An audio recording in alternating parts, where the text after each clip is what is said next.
I wanted to run through quickly today the basic structure of the proposal. The reason that we need to have a structure laid out for a proposal is that it's a large and complex document, and it's much easier for you to take it in pieces. And so the structure of those pieces is what I'll cover in the next couple of minutes. So let's move on to Project 3, which is our major proposal. So today, as I said, I'm going to talk about structure. I'm going to give you now a rundown of everything that needs to be in your document, the major proposal document, and I'll cover each of them individually in a moment. This is the listing of headings that you should have in your proposal document, and you should format them as headings so that it's clear the structure of the document, how it works. And the reason for that is that proposals are often read discontinuously. Someone will take a piece of it, read it in isolation from the others. So you need to have headings that indicate what the sections are. And you also need to write it in a way so that someone who picks up just a piece of it can get what they need from it. An example of this would be if you've got a proposal that's making its way through levels of decision making in a company, chances are the person who manages the accounting, the finance, the CFO of the company or the controller of the company is going to be mostly interested in, for example, what the budget says. And so that person receiving this proposal might flip directly to the budget. And so the document needs to be well organized so that that person can find exactly what he or she needs, and it also needs to be written consistently so that everything that's in the budget is reflected in the rest of the proposal, and everything in the rest of the proposal is reflected in the budget. Each section should be clear to you in terms of what it needs to do, and if it's not, please do ask and I'll clarify. So the first thing is the executive summary, and the executive summary should be a very brief, one paragraph, less than a page, a sort of 50,000-foot view of the entire proposal. It should be an abstract of all the elements of the proposal. And this should be written in a way so that an executive making a decision on the proposal has what he or she needs to make that decision just by reading what's in the executive summary. And there should be no surprises in the rest of the proposal. So the executive summary needs to be a bottom line. How much something is going to cost, how long it's going to take, what problem it's going to solve, and what your proposal will deliver. So this really needs to be an abstract of the entire proposal that you're making. The next section is the introduction, and the introduction provides an overview of the proposal. Now, the executive summary has given an overview of the entire project. The introduction serves to say, here's what I'm going to cover in this particular proposal. It shows your familiarity with the problem, positions you as the person or your team as the ones to solve the problem, and it puts the problem in a business or organization context that the person reading it can understand. So this, again, should be a fairly brief section, simply to say, here's what you'll find in this document. The next section in the list is the statement of the problem or opportunity, and this is a really critical, key section of the proposal. Because what you're doing in this section is you are demonstrating that you understand the problem or the magnitude of the opportunity. You're establishing your credibility to deal with that problem or to address the opportunity. And you're also motivating some urgency around addressing the problem or the opportunity. So this section is really about positioning you as an authority on the problem or opportunity and getting buy-in from your reader that this is a problem that needs to be solved or an opportunity that must be pursued. Having established the problem or opportunity, you move to the objectives. The objectives really details your solution to the problem or shows how you'd like to address the opportunity. It answers the question, what does the solved problem look like? And you should be as specific as you can in this section. You should provide metrics. If you're addressing a new market, what the sales are likely to be in that new market. If you're proposing something that will make the company or organization more efficient, then how much more efficient will it be?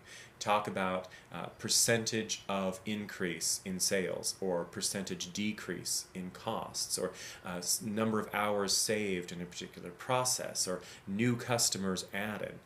Be as specific and as quantitative as you can in this section, because what you establish here as metrics you'll pick up in the last section of the proposal, the measurement section. So you need to have numbers here. You need to show really precisely what your solution will deliver. After you establish the objectives, you're going to talk about the method or activities. This is how you go about solving the problem or addressing the opportunity. How you're going to get to the objectives that you've just stated. So what you'll do here is propose exactly what you want to do, what your project looks like. All right? You should talk about a detailed plan for delivering on the solution that you've outlined so far. You may need to do some research on this. You may need to look at some of the research activities that I talked about in the previous video about developing the proposal topic. You should address alternative solutions to say that we could solve this in 3 ways. A, B, or C. A is the best way to solve it because B and C fall short in these particular areas. Show the person reading it that you've thought carefully about all the alternatives, but in this proposal you are proposing a single best path forward that you believe will solve the problem. And this section, the method or activities section, becomes your implementation plan. This is what you will deliver if the proposal is accepted. After that, there are several sections that talk about the nuts and bolts. First is resources. And that can be human resources, the people you will need to work on this. But it also can be computer time, it can be capital resources, it can be release time from other duties, it can be hiring new people, it can be a whole range of things. And so anything that you will need in order to fulfill your proposed project, this is what you need to list here. And this is also where you would talk about what the management structure of the project would be. Who is going to take the lead in managing the project as it is implemented. After that, you'll want to run through the schedule. Now this might be very detailed if you're proposing to build a new hospital. It could be less detailed if you are simply trying to implement a new way to order office supplies. So the scope of this will depend on the scope of the project. You need to have a realistic timeline. A lot of times in proposals that I see for this class, things are done very, very quickly and without a lot of process around them. You need to have a realistic timeline for implementing. And the schedule is sort of a thumbnail sketch. You can flip to the schedule, you can see exactly what's going to happen throughout the entire project. There's a section here that you need only for certain kinds of proposals. If you are writing a bid proposal, a proposal to develop new work, or a research proposal, you would include a justification section to say, I am qualified or my team is qualified to do this work. If you're doing an implementation proposal, then you don't need a justification because you already work for the company, you want to improve something the company does, there isn't really a need for a justification section. So this section only applies for bid proposals and research proposals. Second to the last is the budget. And this is what we might call a quantitative abstract of the proposal. Everything you do has a cost, and every cost needs to be reflected in the budget. And that's true whether you're saying we are going to take people off of this job and put them onto this job, there's a cost to that. Think about, in terms of economics, what the opportunity cost is. Everything that you do comes at the cost of not doing the next best thing you could be doing. So your budget needs to reflect the real cost of all of the things that you've undertaken in the course of the proposal. So there should be nothing in your proposal that isn't reflected as a line item in the budget. And this can be a spreadsheet, it can be a list, however detailed you think you need to be for the proposal that you're making. Finally, the measurement section. Here you'll take the metrics that you establish in the objectives section and you will show how you're going to measure progress. It's very important to show the decision makers who are going to approve this proposal how you'll know that you've solved the problem. And this can be dollars, it can be hours, it can be whatever other efficiencies. If you want to say that you'll increase customer satisfaction, well, how are you going to measure that? You need to survey customers before and after.